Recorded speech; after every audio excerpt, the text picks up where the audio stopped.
रोहित गांगुली, उसे तो आहाना ने बिल्कुल अपने काबू में कर रखा है। अब कैसे काबू में किया है मैं तो बोल भी नहीं सकता, मुझे तो शर्म आ रही है। लेकिन तू तो बड़ा हो गया ना, समझ सकता है। तेरा बड़ा भैया हूं, मैं नहीं बोलूंगा ये सब।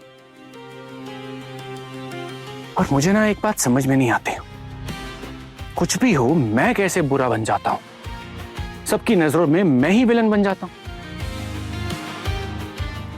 शायद मैं साफ साफ सीधी बात करता हूं, इसी वजह से मेरी खुद की पत्नी से मेरी नहीं बन पाई, मेरा तलाक हो गया, मुझे दूसरी शादी मजबूरन करनी पड़ी। पर ये तो आम बात है ना। अब तू ही बता मैं क्या करता। मेरी पहली बीवी घर छोड़ के जा नहीं रही है, यहीं पड़ी है तो पड़ी रहे। मैंने तलाक दिया है, फिर मैंने दूसरी शादी की है। तेरी मंजली भाभी को चुपचाप ये घर छोड़ के चले जाना चाहिए था, सॉरी पारो को, मगर नहीं, उसे यहीं पड़े रहना है। मैंने तलाक दिया है सबके सामने। अब उसकी इन हरकतों की वजह से ना उसको सब सिंपैथी दे रहे हैं, लेकिन मैं सबकी नजरों में विलन बना हुआ हूं। ठीक है, फिर जिसको जो समझना है समझता रहे।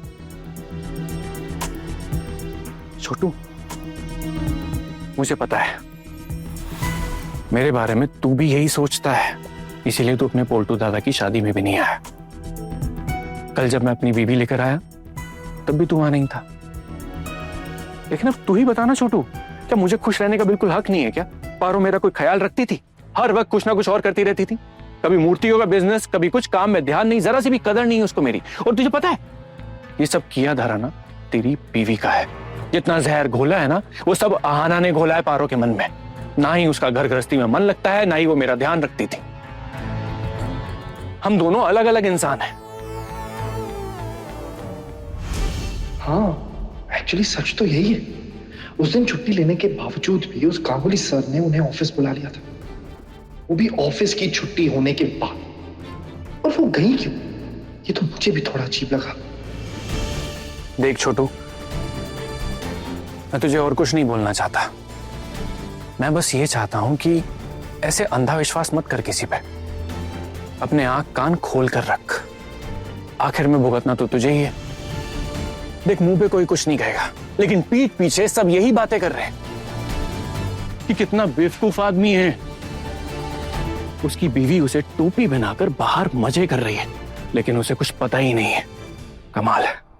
देख छोटू, मैं सिर्फ ये चाहता हूं तेरी जिंदगी नर्क बनने से पहले बच जाए, इसीलिए बताया तुझे ये सब। अब तू ये सोचेगा कि मेरी आहाना से दुश्मनी है, मैं उसे पसंद नहीं करता। हाँ, नहीं करता हूं उसे पसंद मैं, उसकी वजह से मेरा घर टूटा है, लेकिन है तो इसी परिवार का हिस्सा ना, वो है तो इसी परिवार की बहू ना। मैं थोड़ी ना उसकी बदनामी करूंगा जगह जगह जाकर। बाहर से जो सुना है मैंने तुझे वही बता रहा हूं मैं। और अगर तुझे विश्वास नहीं है ना तो उसको, वो जो स्टाफ मेंबर है उसको यहां बुला लेता हूं, उससे तू बात कर ले, उससे पूछ ले तू सब कुछ।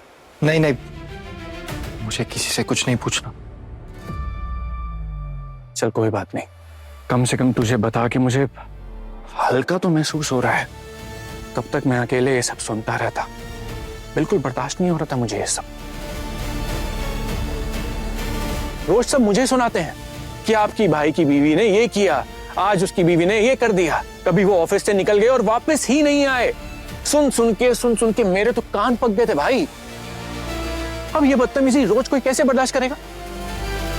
ऑफिस में नाम कमाने निकली थी, लेकिन मैडम ने बदनामी के किस्सों की बहार लगा दी है। अभी तो यही ट्रेंडिंग न्यूज़ है यार ऑफिस में। मुझे लगा कि तुझे बता देना चाहिए। अकेले मेरे सुनते सुनते तो कान पकता है। ठीक है, मैंने सुन लिया, और कुछ बोलने की जरूरत नहीं है आपको। मैं देखता हूं क्या करना है। लेकिन हाँ पोल्टू दादा, मैं आपको पहले ही बोल रहा हूं कि बिना किसी प्रूफ के मैं कुछ नहीं कहूंगा। प्रूफ? सबूत चाहिए तुझे? अरे सबूत कहां से आएगा, कहां से लाएगा सबूत तू? देख, मेरा काम था तुझे सावधान करना, वो मैंने कर दिया। पोल्टू दादा, चलो आपकी रस्म शुरू होने वाली है। नहीं भाभी आपका इंतजार कर रही हैं। हाँ चलते हैं। सब रेडी है क्या?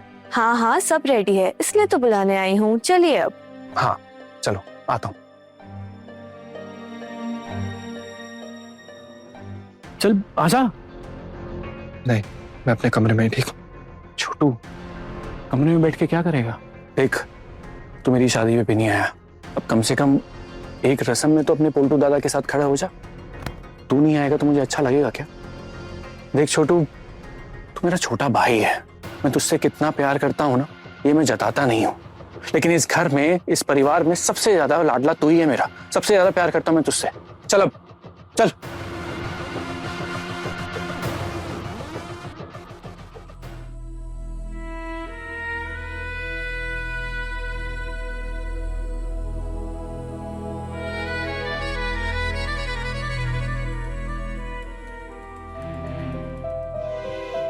हो गई तैयारी?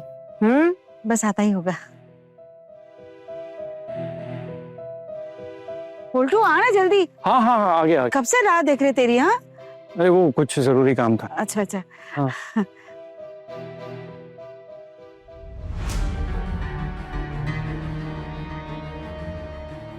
ले अपनी नई दुल्हन को ये खाने की थाली और साड़ी दे और बोल कि पूरी जिंदगी के लिए मैं तुम्हारे भरण पोषण की जिम्मेदारी उठाता हूँ और तुम्हारी हर जरूरतों को पूरी करने की कसम खाता हूँ।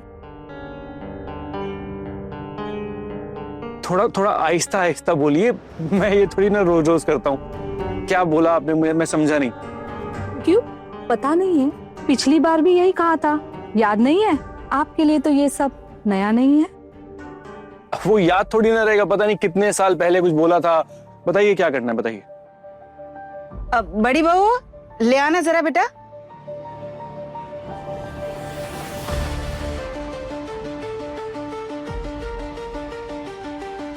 पोल्टू, ये दे दे। हाँ। एक मिनट।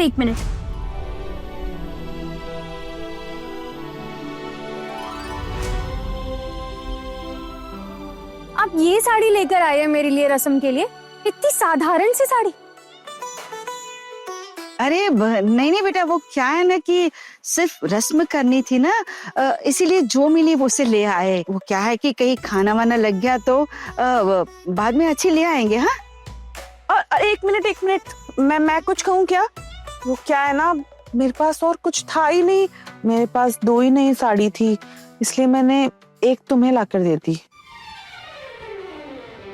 एक मिनट, आप साड़ी क्यों दे रही है? अब मैं क्या ही कर सकती हूँ, तुम्हारे जो ये पति देव हैं, तुम्हारी किसी रस्म के लिए उन्होंने साड़ी तो खरीदी नहीं है तुम्हारे लिए।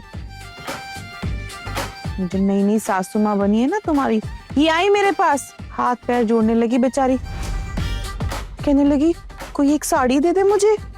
फिर ना सबने तो मना कर दिया, फिर मैंने सोचा चलो कोई बात नहीं, नई दुल्हन की बात है, मैं ही कर देती हूँ, इतना सा तो काम ही है। मैंने देखा मेरे पास ना 2 साड़ी थी जो नई नई थी, उनमें से सबसे अच्छी साड़ी यही वाली थी, तो मैंने तुम्हें ये साड़ी दे दी। जानती हो, मैं नहीं चाहती थी कि तुम्हें ना तुम्हारी रस्म पे पुरानी साड़ी पहननी पड़े, अच्छा थोड़ी ना लगेगा, इसलिए मैंने अच्छी वाली साड़ी तुम्हें दे दी। रंग भी बहुत खिलेगा तुम्हारे ऊपर। माँ, आपने मुझे बताया कि आपको साड़ी चाहिए थी। अरे पोल्टू बेटा, बताने का टाइम नहीं मिला होगा। अरे ठाकुर जी, आप भी ना एक बार लिस्ट बना लेती, तभी तो पता चलेगा ना बेचारे को।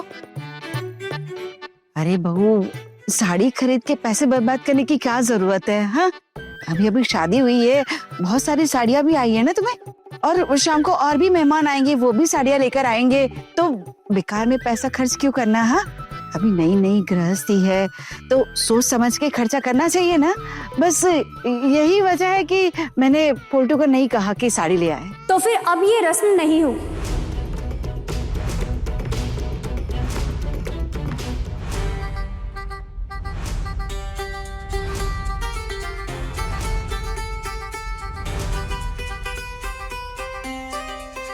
रस्म नहीं होगी मतलब? अगर आप लोग मेरे लिए एक साड़ी खरीद कर नहीं ला सकते तो ये रस्म नहीं होगी। पहले आप लोग जाइए और मेरे लिए नई साड़ी लेकर आइए, अब फिर ही ये रस्म होगी। आपकी पुरानी बहू को दी हुई साड़ी से मैं रस्म क्यों निभाऊंगी? अब जाइए और साड़ी लेकर आइए। बड़े घर की छोटी बहू, शाम 9:30 बजे दंगल टीवी पर।